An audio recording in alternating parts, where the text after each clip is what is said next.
अस्सलाम वालेकुम व्यूअर्स, कैसे हैं आप सब। उम्मीद है आप सब खैरियत से होंगे और अपना गिरदोनमा का ख्याल रख रहे होंगे। आज हम आपके साथ लिस्ट ऑफ एनॉमलीज़ यानी वो गलतियां शेयर करने जा रहे हैं जो पिछले स्कूल सेंसस को सबमिट करने के दौरान देखी गई और वह एनॉमलीज़ को बाद में वो आपके सेंसस फॉर्म को जमा कराने के बाद PMIU की तरफ से PMIU का डिपार्टमेंट का और आपका सरदर्द बनी।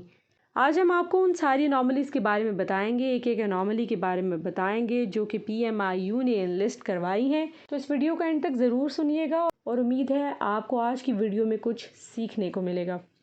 सबसे पहले जो एनॉमली देखने को मिली कि all classrooms are dangerous but building condition is satisfactory, यानी तमाम क्लासरूम डेंजरस हैं लेकिन बिल्डिंग की कंडीशन सेटिस्फैक्ट्री है, जो कि एनॉमली है।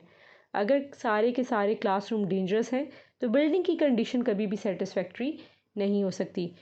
इसी तरह दूसरी एनॉमली जो देखने को मिली वो ये थी कि all sections are sitting in open air whereas functional classrooms exist. Functional classroom का मतलब व्यूअर्स यही है कि एक ऐसा क्लासरूम जो कि चार दीवारी और छत के साथ उसके अंदर तदरीस का काम जारी हो। अगर सारे के सारे सेक्शंस ओपन एयर में बैठे हैं क्लास के तो फिर फंक्शनल क्लासरूम एग्जिस्ट नहीं करता। तीसरी एनॉमली जो देखने के लिए आई वो ये थी कि boundary wall recently constructed but you have not mentioned boundary wall availability, यानी बाउंड्री वॉल तो अभी बनी है लेकिन आपने बाउंड्री वॉल अवेलेबल है या नहीं इसको मेंशन नहीं किया, यानी यहाँ पर आपको मेंशन करना था कि बाउंड्री वॉल अवेलेबल है। चौथी एनॉमली जो देखने के लिए आई वो ये थी कि बिल्डिंग कंडीशन यानी ऑनरशिप उसकी मेंशन की गई है लेकिन आपने यहाँ पे ये लिख दिया है SIS के अंदर कि बिल्डिंग अवेलेबल नहीं है, जो कि कॉन्ट्राडिक्टरी स्टेटमेंट है। यानी अगर बिल्डिंग कंडीशन आपने बताई है कि बिल्डिंग कंडीशन ख़राब है या अच्छी है लेकिन आपने ये नहीं बताया कि बिल्डिंग एग्जिस्ट करती है, स्कूल की ऑनरशिप में है या नहीं। पांचवी एनॉमली जो देखने के लिए आई वो ये थी कि बिल्डिंग तो अवेलेबल है लेकिन कंस्ट्रक्टेड एरिया ज़ीरो है। ऐसा नहीं है। अगर बिल्डिंग अवेलेबल है तो ऐसा हरगिज़ मुमकिन नहीं कि उसके ऊपर कोई भी एक भी कंस्ट्रक्टेड एरिया ना हो।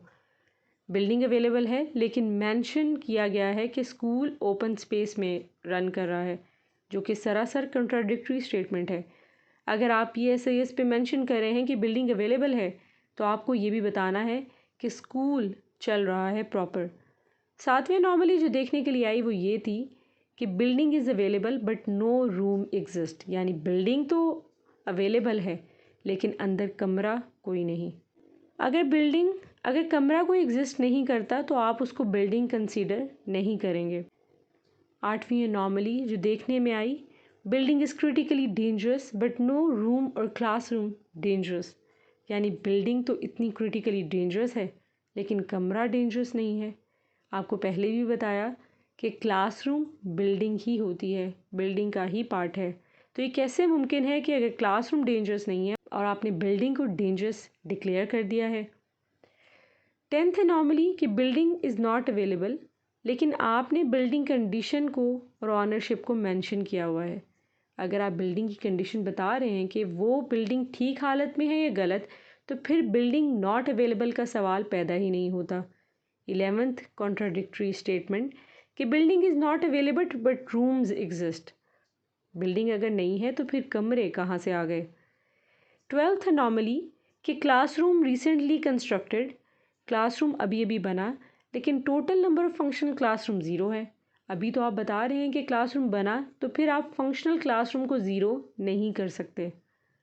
13th एनॉमली जो देखने में आई कि computer training students are greater than total enrolment in school, कि जिन बच्चों को आप कंप्यूटर सिखा रहे हैं वो स्कूल की स्ट्रेंथ से भी ज़्यादा हैं, जो कि पॉसिबल नहीं है। अगर आपके स्कूल में 60 बच्चे हैं तो आप 65 को कंप्यूटर तो नहीं सिखा सकते। 14th एनॉमली कि EC रूम तो अवेलेबल नहीं है लेकिन EC रूम के बाकी इंडिकेटर्स यानी EC kit, EC care giver मौजूद है।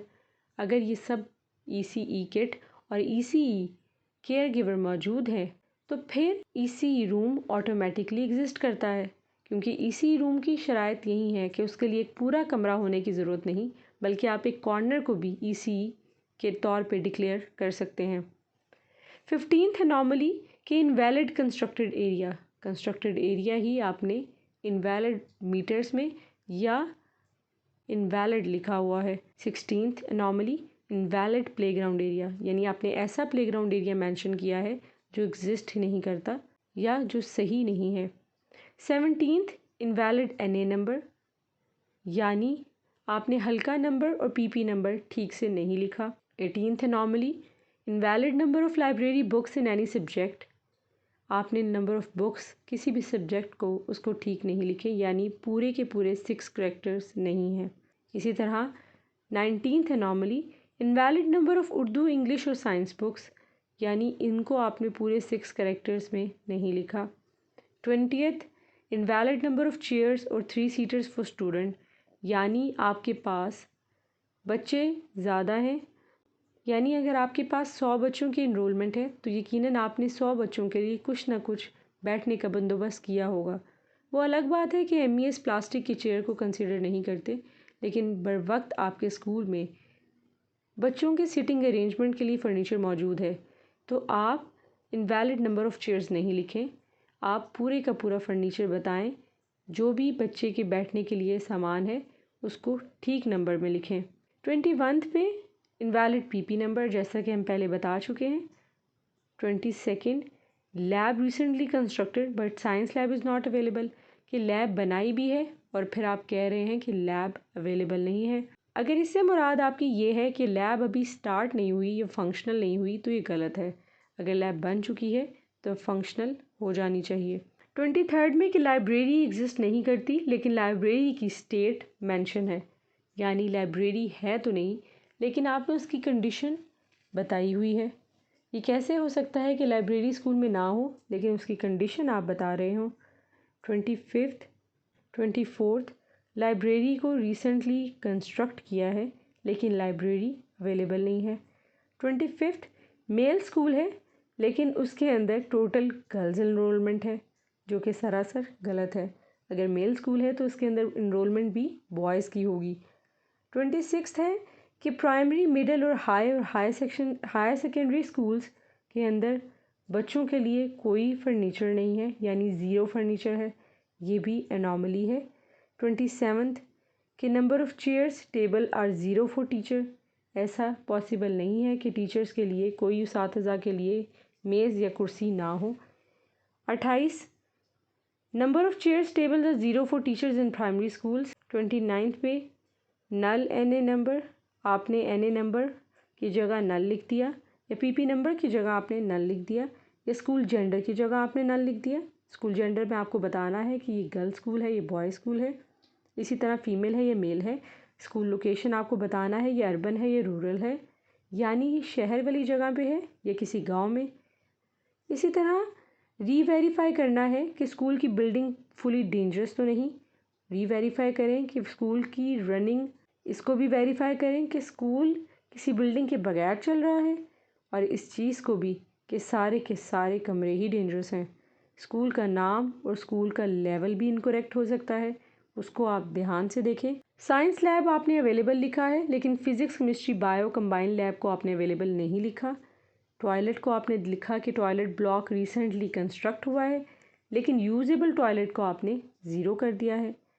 इसी तरह एक और एनॉमली कि आपने बच्चों की डिसेबिलिटी एरिया को और स्पेशलिटी एरिया को सही तरह वेरीफाई नहीं किया, यानी कोई बच्चा अगर ग्लासेस लगाकर ठीक से देख सकता है तो उसको पुअर सीइंग में नहीं करें, बल्कि उसको उसकी डिसेबिलिटी रिमूव करें, क्योंकि अगर उसकी डिसेबिलिटी टूल्स के साथ दूर हो सकती है तो उसको आप वहाँ पर ठीक मेंशन करें। इनवैलिड एसी नंबर, यानी आपने स्कूल काउंसिल के मेंबरान को जितने हैं उतना नहीं बताया। तो ये तो थी वो एनॉमलीज़ जो देखने में आई। इसके अलावा अगर कोई एनॉमली हो, आपको पता हो, जिसकी वजह से आपका सेंसस फॉर्म पिछली दफ़ा सबमिट नहीं हो रहा था पिछले साल, और आप लोगों को बताना चाहते हैं दूसरों को, तो कमेंट बॉक्स में हमें ज़रूर बताएं। दुआ में याद रखें। मज़ीद वीडियोस के लिए आपसे रिक्वेस्ट है कि हमारे चैनल को ज़रूर सब्सक्राइब करें। आखिर में ये न्यूज़ क्या मॉक एक्सरसाइज 23 अक्टूबर को होगी और सेंसस सबमिशन डेट 1 नवंबर को शिफ्ट हो गई है। Thank you. अल्लाह हाफिज़।